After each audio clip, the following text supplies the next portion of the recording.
tell me more about your band. Like, how did you all get together? Well, I'm married to the singer, so I met her that way. That's how she's in the band. But they met from music. Yeah, we met from just a music scene from a long time ago. And when pretty much in the first few months of us dating, I showed her 2 records. I showed her Refused, Shape of Punk to Come, and then Trail of Dead's Source Tags and Codes. And I said, we should do a band like this. And it took us a really long time to meet Andy.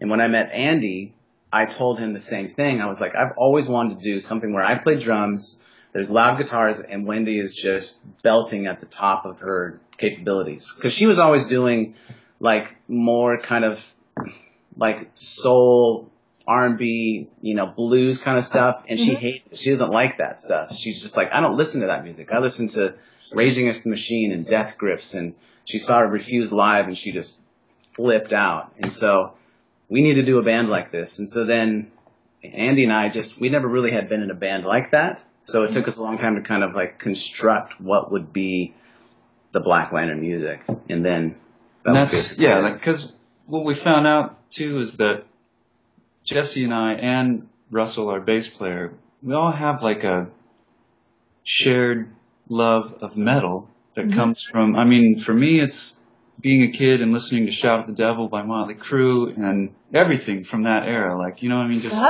I had that on cassette, and it's like, so that was another thing. Like, it's hard in the bands that we were in, it was hard to find people who truly appreciated the metal side of things. Right.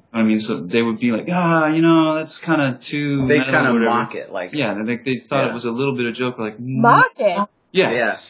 See, that's the thing. Like, the scene around here is kind of a weird divide. Yeah. In Southern California, it's like, since we're so close to the Sunset Strip, it's like if you say Motley Crue, they just think, glam and hair, and you go, yeah, but Too Fast for Love and Shout at the Devil are incredible. Yeah, they're like, yes, they are. Okay, so we're of the same mind. No, that's the thing. It's like those records are great just regardless of anything else. It's like they can stand alone. So it's like you kind of like, if you grow up here, you go through life and you go, I really like this. And then you hit like the late teens, early 20s, you go, oh, actually I can't like this because it's not cool. And then later on you go, no, I fucking love this stuff. This is awesome. You you own a little bit more. So it's like, yeah, I was the same way. I had to hide my Motley Crue CDs from my parents, and it's like I wanted to return to that idea of I like that.